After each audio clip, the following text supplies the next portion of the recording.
Hello, ladies and gentlemen, boys and girls, gamers of all ages. Welcome again to the Bearded Gamer Show. As always, I am your host, Chris Arnone.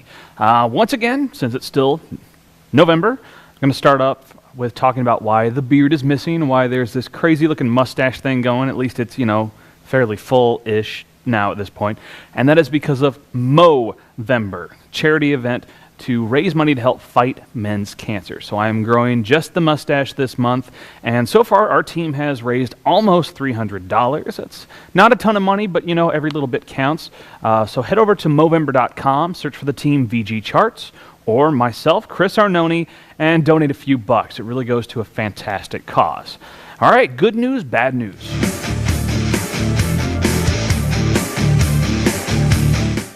All right, once again, since we're heading into this sort of countdown to Black Friday, biggest shopping day of the year, going to get into some more Black Friday deals. This episode, we're going to talk about Toys R Us.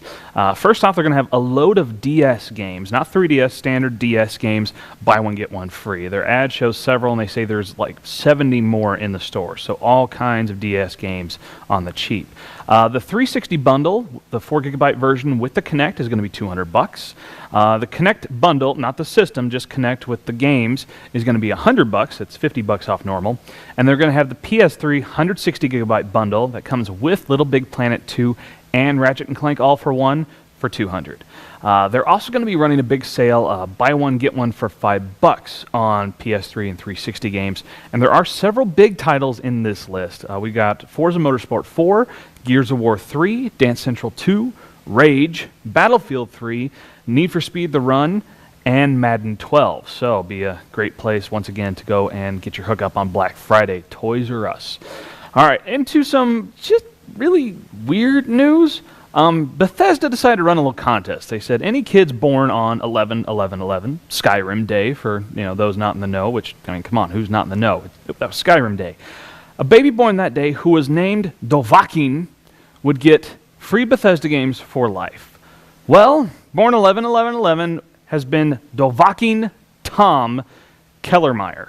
That's right. A little baby boy was born indeed on that day, and his parents have named him Dovahkiin, which in the Elder Scrolls V Skyrim translates to the Dragonborn. So that's just weird. I mean, good on the kid. He's going to get Elder Scrolls and Fallouts for the rest of his life. But wow, he's stuck with Dovahkiin. And I think it's really funny too. His middle name's Tom, so he's got Dovahkiin and Kellermeyer. So these big mouthfuls on either end. So yeah, be funny to see how old he is by the time he can spell his whole name. But what I really want to see is in 20 years, I want to see Dovahkiin Kellermeyer being like the Cliff Bleszinski kind of guy for Bethesda, like working for them and doing podcasts and video casts and doing all kinds of crazy stuff, wearing that helmet. That would be fantastic. All right, some huge news. It's good for Activision, that's for sure.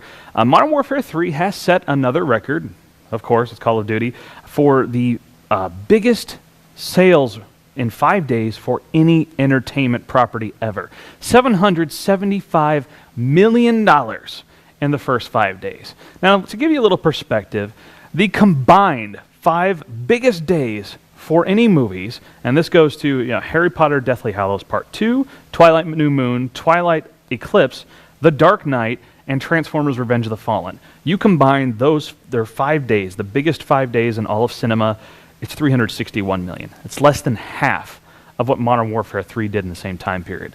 It's it's bonkers. It's crazy. But, hey, should be really good for anybody who invested in Activision. All right, let's finish off with some good news. Yeah, no real bad news this week. Hey, no complaints there. Hideo Kojima has confirmed they are in development of Metal Gear Solid 5. I'm a big fan of stealth games in general. Metal Gear Solid is definitely one of them, so I'm very excited about this. Not much is really known other than this picture we've got. We don't know anything else. There's going to be a big write-up in the upcoming official PlayStation magazine. So that's where this issue comes from, and so we're all very much looking forward to seeing that read. All right, guys, Controller Confessional.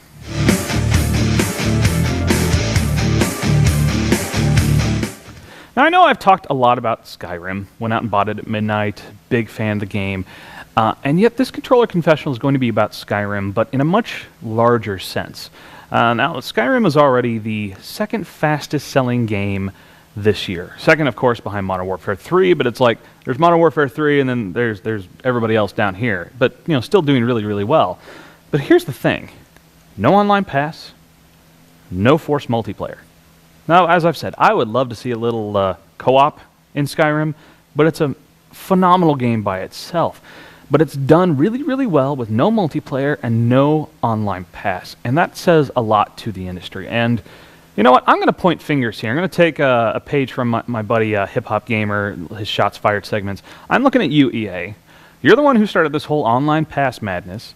And you're the biggest proponent of forcing multiplayer down people's throats in games where it doesn't belong. Dead Space 2 being one of my favorites that I like to point to. Now, fortunately, the boys at Visceral were smart enough to focus on their single player and then deal with their multiplayer. And so the multiplayer sucked, but fortunately, it didn't take away from the phenomenal single player campaign.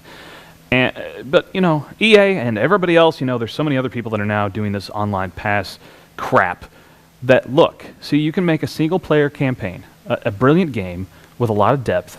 You don't need to stick an online pass on it, and people are not going to be going and getting rid of this game anytime soon. When you put enough work into a game, you put enough depth into a game, you build in enough replay value, and I keep going back to this intrinsic value. You don't need to do all this external stuff to try and shut down the secondary market. You make a great game, you spend the time on it, you build up the brand, you don't need it. And it's not that I completely hate EA. Big fan of SSX, the Burnout series, all the BioWare stuff, but the online passes just piss me off. And forcing multiplayer into games that doesn't need it also pisses me off. Because to me, it's distracting the team from making the phenomenal game that they should be making. So, whole industry, I want you guys to stand up, take notice, look at Skyrim and realize you don't need to do this crap to try and force the secondary market away. You just need to make better games, period. All right, I know this is a big soapbox. I'm off of it. Review Roundup time.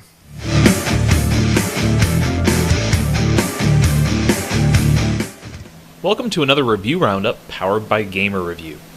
First up this week is the HD re-release of the original Halo. Nick Pantazis got his Spartan armor on for Halo Combat Evolved Anniversary and said, "There are few franchises more established and entrenched in their genres than Halo is with shooters. Love it or hate it, its mark on the console shooter is eternal, and Anniversary is a great tribute to that. The original game does show its age to some extent, and it splits itself between the modern multiplayer and classic single player. But like Halo 3 ODST, it's a waypoint in the franchise between major entries. Also like Halo 3 ODST, it's a great game for fans, but not necessarily a must-buy for others." Nick gave Halo Combat Evolved Anniversary an 8.4 out of 10. Next up this week is Professor Layton and the Last Specter for Nintendo DS. Gabriel Franco did his best detective work on this one and said, "Professor Layton and the Last Specter marks a turning point in the franchise and is a game that fans of his adventures really don't want to miss. Despite the criticisms made in this review, it is still a remarkably polished and enjoyable game, endowed with a captivating storyline, interesting new characters, plenty of backstory, and almost 200 challenging and fulfilling puzzles. If it had been the first release in the series, there wouldn't have been much to criticize, as many of the game's woes stem from it following on the unwound future. So I'm sure you'll very much still enjoy the ride." Gabriel gave Professor Layton and the Last Specter an 8.8 out of 10. Finally this week, Brent Gallietti donned his Tanuki suit and reviewed the much-anticipated Super Mario 3D Land for the Nintendo 3DS. He said, "They say good things come to those who wait. For those who anxiously awaited Mario to set foot on the 3DS, the reward is another fantastic entry to the proud Mario series. Super Mario 3D Land shows that after all these years, Mario still has the magic touch, and this enjoyable little romp is a great showcase for what the 3DS can really do. It is a must-own for any 3DS owner, any platforming fan, and anyone who enjoys fun." Brent gave Super Mario 3D Land a 9.1 out of 10. Be sure to read the full reviews for these and many other games on gamerreview.vgcharts.com. All right, burning question.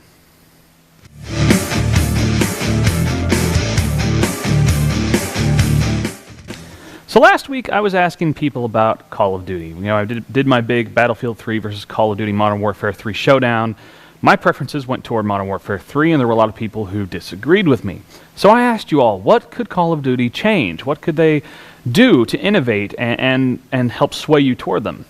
Now, amazingly, even though 8,000 people viewed that video, nobody really answered the question, which is kind of disturbing. So I guess I'll try to answer it. Now, a lot of critics, my compatriots, have talked about how the series hasn't really innovated all that much over the last several generations, and I have to agree. It hasn't done a lot. It doesn't look significantly better from its previous versions. The gameplay doesn't dramatically change. It gets rebalanced. There's always a new story. I think particularly with Modern Warfare 3, they did a lot of rebalancing in a very good way. But I think part of what we hit here, and what a lot of games are hitting, is a wall when it comes to how much processing power is available in the current consoles. And while some people may say, well, yeah, but Modern Warfare 3 and same with Battlefield 3, they're on PC too. Yeah, but they're a multi-platform development. And it would be very, very expensive to develop a completely different game for PC that took full advantage of what a PC can do. I mean, yeah, it would be phenomenal, but the bigger piece of the pie for both those games is on the console. So that does sort of need to be where their focus is. So they're trying to make the same game for all three. But, like I said, there's a limit to what they can do. Battlefield 3 on the consoles, with all of its destruction and stuff, can't do 60 frames per second. Conversely, Call of Duty, Modern Warfare 3 does 60 frames per second, but as they said, they're not going to do anything that would take away from that. So they're not going to add destructible environments and things like that. So everybody has to compromise in some way or another, and I'm really looking forward to the next generation of consoles because I think it'll open up that horsepower, that processing power. I don't think it's going to be a massive leap in graphics. It'll be a little move forward, but I think more than anything, it's just going to be processing power. It's going to be frames per second.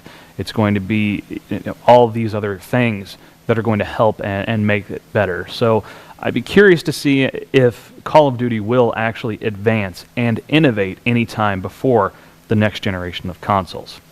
All right, so for this week's burning question, I was talking about Skyrim and online passes and forced multiplayer, and I think we can all gather together and help the video game industry, help them understand that we're on the same side, that we don't want online passes, we don't want you to force multiplayer down our throats when it's not necessary. There are times multiplayer is fantastic, just not all the time, all right? So, what games are sitting on your shelf that have been sitting on your shelf for years, that don't have an online pass, that don't have forced multiplayer, games that will never leave your shelf? Games that the entire industry needs to look at and see that's what we need to be doing. We need to make games like those that people just don't want to get rid of. So, let me know your favorite games, the ones that have sat on your shelf for years and will always be there. Until next time.